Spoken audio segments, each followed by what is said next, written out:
하나님의 말씀 봅니다. 하나님의 말씀은 마태복음 28장 1절에서 10절, 신약성경 52쪽입니다.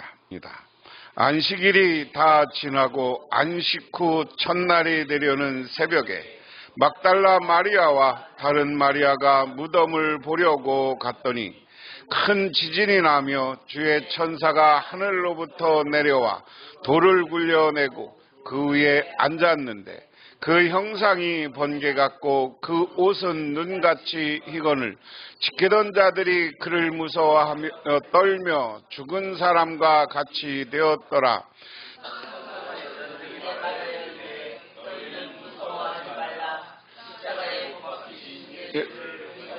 찾는 줄 내가 아노라. 그가 여기 계시지 않고 그가 말씀하시던 대로 살아나셨느니라. 와서 그가 누우셨던 곳을 보라. 또 빨리 가서 그의 제자들에게 이르되 그가 죽은 자 가운데서 살아나셨고 너희보다 먼저 갈릴리로 가시나니 거기서 너희가 배우리라 하라. 보라, 내가 너희에게 일렀느니라 하거늘 그 여자 무서움과 큰 기쁨으로 빨리 무덤을 떠나 제자들에게 알리려고 다름질할새 예수께서 그들을 만나 이르시되 평안하냐 하시니 오늘 여자들이 나아가 그 발을 붙잡고 경배하니 이에 예수께서 이르시되 무서워하지 말라. 가서 내 형제에게 갈릴로 가라 하라. 거기서 나를 보리라 하시니라. 안산에 있는 어느 교회 집사님 간증입니다. 남편은 말기 위암이었습니다.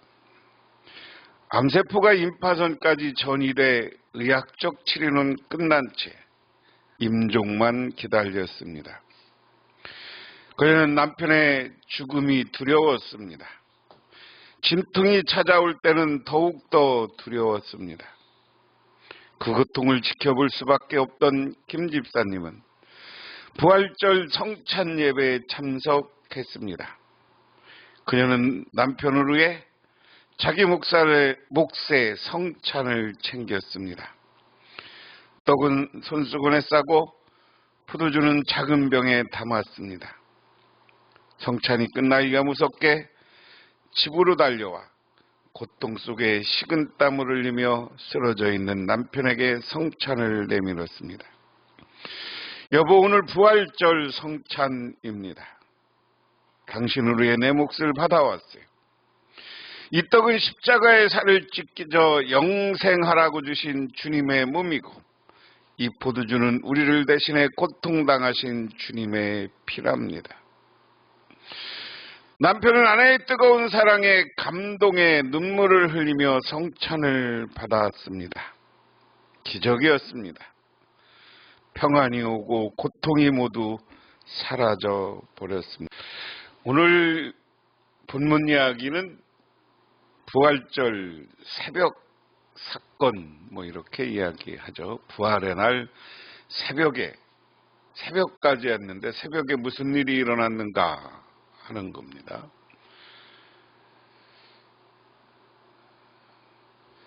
천사가 여인들에게 예수의 부활을 증거했다 하는 겁니다. 오늘 1절에 세번역으로 봉독하면 안식일이 지나고 이레의 첫날 동틀 무렵 막달라 마리아와 다른 마리아가 무덤을 보러 갔다.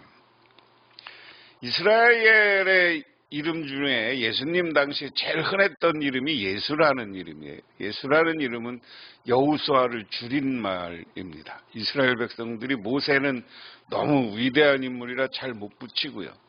여호수아라는 이름을 줄여서 부를 때 예수예, 그래서 예수라는 이름이 가장 많고요. 여자는 마리아가 제일 많았던 것 같아요. 그래서 예수님을 따라다니는 것 제가 여러분에게 여러 번 설명했습니다만은 성경에는 꼭 12제자만 예수님을 따라다닌 게 아니다 라고 여러 번 얘기했어요. 3명, 12명, 왜냐하면 나중에 유다가 사라졌을 때 마리아를 새로 세우는 거 보면 2명 놓고 제비 뽑기 하거든요. 꽤 많이 따라다녔어요. 그래서 그 다음이 70문도라고 그랬습니다. 70문도는 예수님이 제자들을 70명을 짝을 지어서 복음을 전하라고 보내는 사건이 있어요. 그래서 여인들까지 해서 무리, 그래서 보통 고고학자들이나 학자들 한 500명 정도가 예수님을 늘 따라다닌 거 아니냐 이렇게 이야기를 합니다. 그래서 무리들 이렇게 이야기해요.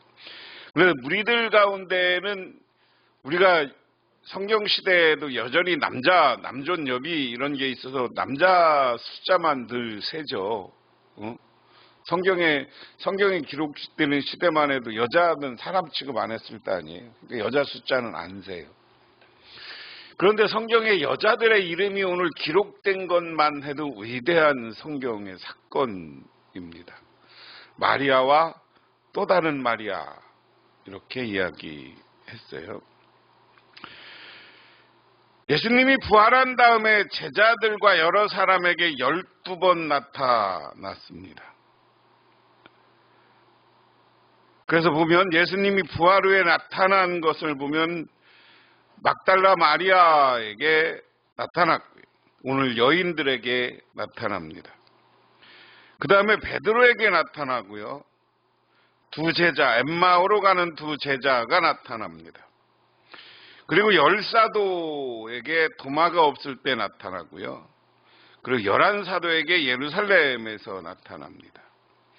7사도에게 갈릴리 해변에서 나타나고요. 11사도에게 갈릴리 산에서 나타납니다. 500의 형제에게 갈릴리에서 나타나고요. 야고보에게 알페오 아들 야고보에게 나타납니다. 사도들에게 승천할 때 감람산에서 나타나고요. 그리고 마지막으로 바울이 다메섹으로 가는 길에서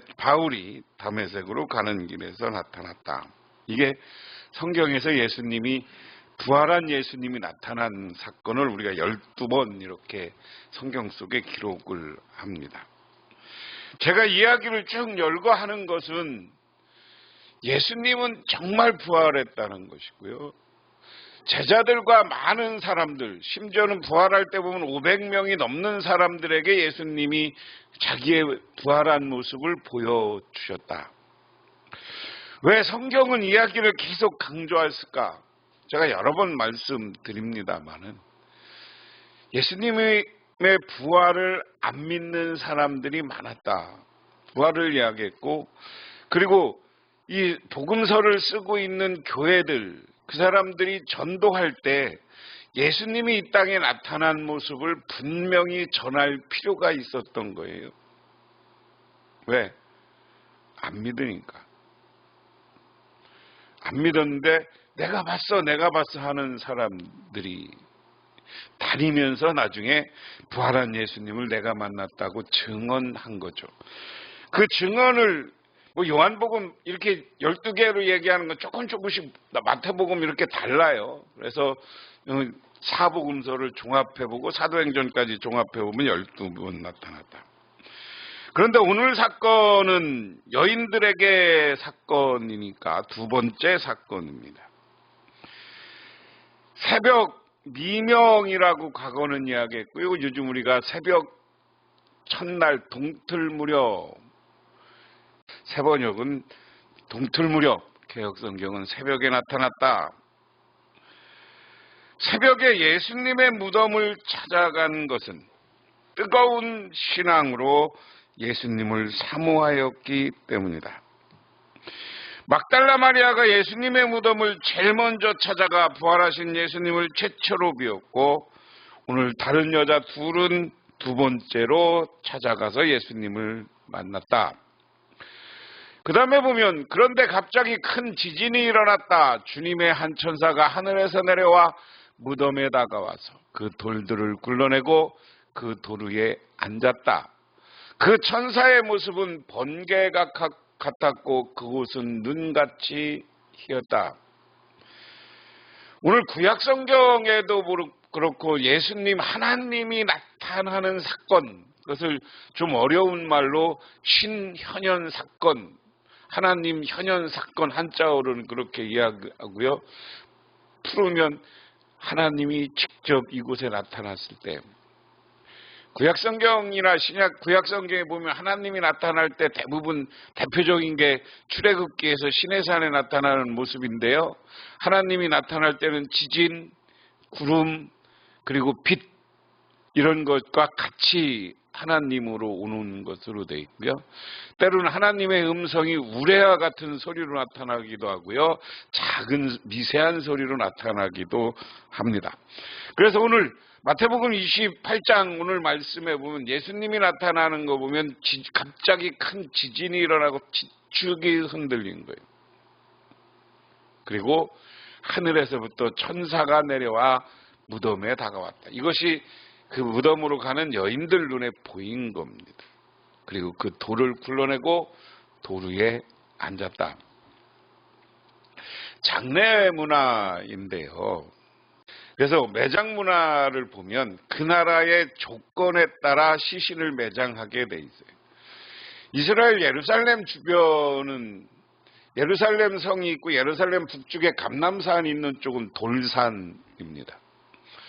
지금도 여기는 공동묘지예요. 예수님이 묻혔던 이쪽은 지금도 가면 공동묘지예요. 지금 이제 공동묘지인데 돌로 이렇게 해갖고 관을처럼 해갖고 우리처럼 이렇게 봉분을 만드는 게 아니고 거기다 집어넣는 문화가 이스라엘 문화입니다.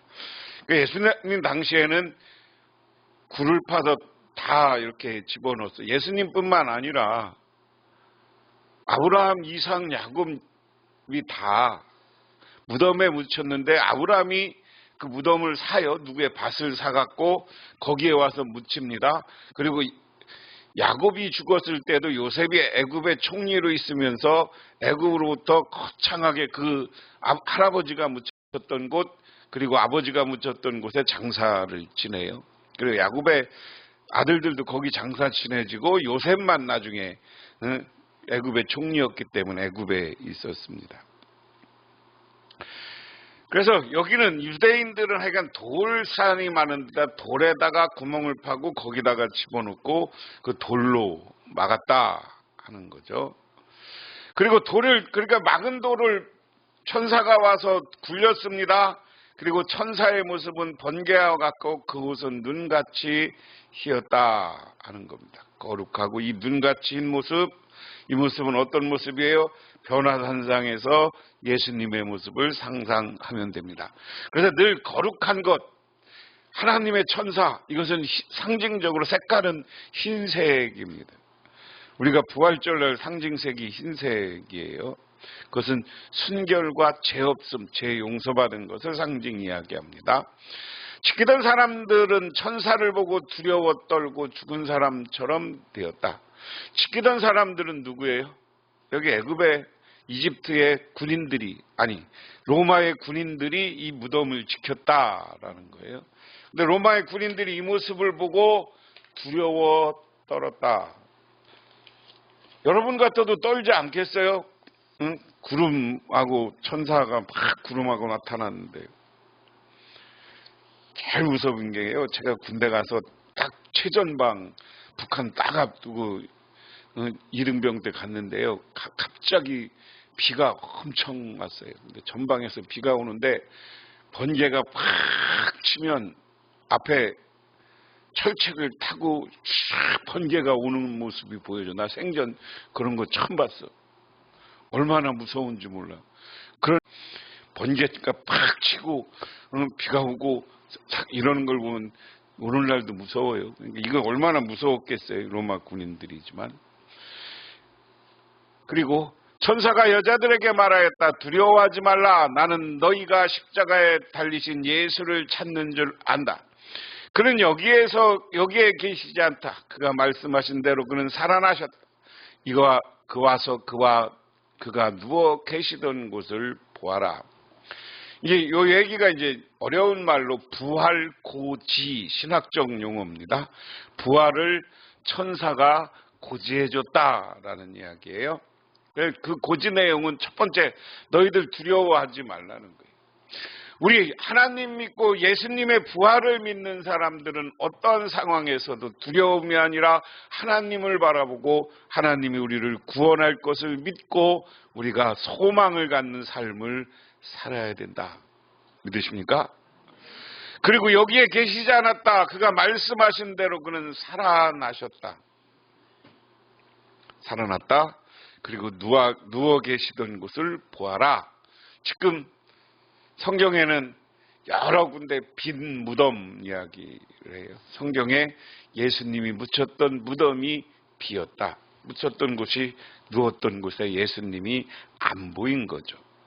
그리고 빨리 가서 제자들에게 전하기를 그는 죽은 날 사람들 가운데 살아나셔서 그들보다 먼저 갈릴리로 가시니 그들은 거기서 그를 뵙게 될 것이라 하여라. 이것이 내가 너희에게 하는 말이다.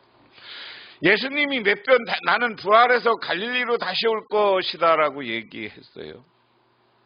갈릴리로 다시 온다는 이야기는 뭐예요? 예수님이 내가 갈릴리에서 활동하던 것을 부활한 다음에도 똑같이 하겠다라는 거고, 또한 다른 측면에서 얘기하면 갈릴리에서 예수님을 만난 사람들도 갈릴리에서 예수님을 만난 것처럼 예수님이 하신 것처럼 그 일을 해야 된다 하는 겁니다. 사명이 뭐냐? 부활한 예수님을 만난 사람들의 사명은 뭐냐? 예수님처럼. 우리가 복음성가 있잖아요. 예수님처럼, 바울처럼 우리는 살 수 없을까? 그렇게 살아야 되는 거죠. 지금 근데 우리가 예수님과 제자들과 바울처럼 살지 못하는 모습이 문제가 있는 거죠. 너희는 가서 제자들에게 알려라. 무엇을? 부활을. 오늘 이것은 오늘날 우리에게도 마찬가지예요. 우리는 부활절을 맞는 것, 절기로만 우리가 보내는 것뿐만 아니라 우리는 세상에 나가서 예수 부활을 알려야 되는 것. 그리고 그는 죽은 사람 가운데 살아나서 갈릴리로 가서 여전히 사람들을 만나고, 오늘도 예수님은 성령을 통해서 우리를 찾아와 주시고 우리 이웃과 가난한 사람들을 찾아주시는 줄 믿으시기 바랍니다. 그러면 거기서 그를 배울 것이다. 우리가 뵙는 건 뭐예요? 사도 바울이 다메섹으로 가다가 예수님을 만난 것처럼 우리가 신앙생활 잘하면 우리는 예수님을 또 만나게 된다는 확신을 가지시기를 바랍니다. 그 다음에 부활한 주님이 여인들에게 나타났다. 여자들은 무서움과 큰 기쁨이 엇갈려서 급히 무덤을 떠나 이 소식을 그의 제자들에게 전하려고 달려갔다. 예수님이 부활했다니까 무섭기도 하고 큰 기쁨도, 이게 여러 가지 마음이 교차했다는 것이죠. 근데 제가 보기에는 무서움도 있지만 기쁨이 더 컸을 것으로 봅니다. 그리고 천사가 얘기한 대로 순종해서 제자들에게 이 말씀을 전하려고 급히 달려갑니다. 그런데 갑자기 예수께서 여인들과 마주쳐서 평안하냐 하고 말씀하셨다. 여자들은 다가가서 그의 발을 붙잡고 그에게 절하였다. 할렐루야. 우리가 여기 평안하냐라는 번역, 히브리는 평상시 인사말입니다. 샬롬이라는 말이에요. 샬롬은 우리말로 얘기하면 여기 평안이라고 번역했는데 우리는 누구 만나면 어떻게 인사해요? 안녕하세요. 안녕이란 말이나 평안이라는 말이나 샬롬이라는 말이니까 우리나라랑 인사법이, 이스라엘 인사법이 비슷합니다. 샬롬. 샬롬. 평안하냐? 행복하냐? 안녕하십니까? 그 얘기. 이스라엘 사람들은 샬롬으로 인사합니다. 그래서 예수님이 샬롬 하는 거거든요. 평안하라, 평안하냐. 그리고 이 평안하냐고 예수님을 말씀하시는 걸 보고 여인들이 예수님을 알아본 거죠. 그리고 그를 붙잡고 경배했다. 절을 하였다. 절하였다는 말을 다른 말로 바꾸면 경배하였다. 오늘 우리가 부활한 예수님을 만나는 방법입니다. 절한다는 말은 오늘날 우리 표현을 하면 예배드려야 되는 거예요. 하나님께 기도하고 우리는 경배하는 삶을 살아야 된다. 그때 예수께서 여자들에게 말씀하셨다. 무서워하지 말라. 가서 나의 형제들에게 갈릴리로 가라고 전하여라. 그러면 거기서 그들이 나를 만날 것이다. 갈릴리로 가라는 거예요. 그래서 요한복음에 의하면 예수님이 갈릴리 가서 여전히 다시 갈릴리 돌아가서 고기잡이하는 요한과 베드로와 야고보를 다시 만나는 이야기가 요한복음을 마지막을 장식해요. 그리고 예수님이 명령은 너희는 어디 가든지 나를 증언하라, 증인이 되라 하는 겁니다. 오늘 부활절 새벽에 여인들이 무덤에 찾아가고 향유를 가지고 찾아가는 것처럼 오늘 이 시간 우리들도 이 새벽에 나와서 기도하며 예수님을 사모하시기를 바랍니다. 그리고 예수님을 만나기 위해서 예배하며 경배하며 기도하시기를 바랍니다. 그렇게 될 때 우리 주님은 우리에게 찾아와서 저와 여러분을 만나 주실 것이고 여러분의 문제를 해결해 줄 것이고 여러분의 삶의 행복과 기쁨을 허락해 주시는 줄 믿으시기 바랍니다. 기도하겠습니다. 하나님 아버지 고맙습니다. 이 땅에 우리를 위해서 이 땅에 오셔서 십자가의 길을 걸어가시고 또한 부활을 통해서 참된 승리의 모습을 주님은 보여주셨습니다. 오늘 사모하는 마음으로 애달픈 마음으로 무덤에 가서 예수님을 만나고 또한 빈 무덤의 증인들이 된 오늘 여인들처럼 우리는 사모하는 마음으로 늘 주님께 나오게 하옵소서. 사모하는 마음으로 교회 나와 기도하며 예배하는 우리 모두가 되게 하옵소서. 예수님 이름 받들어 기도드리옵나이다. 아멘.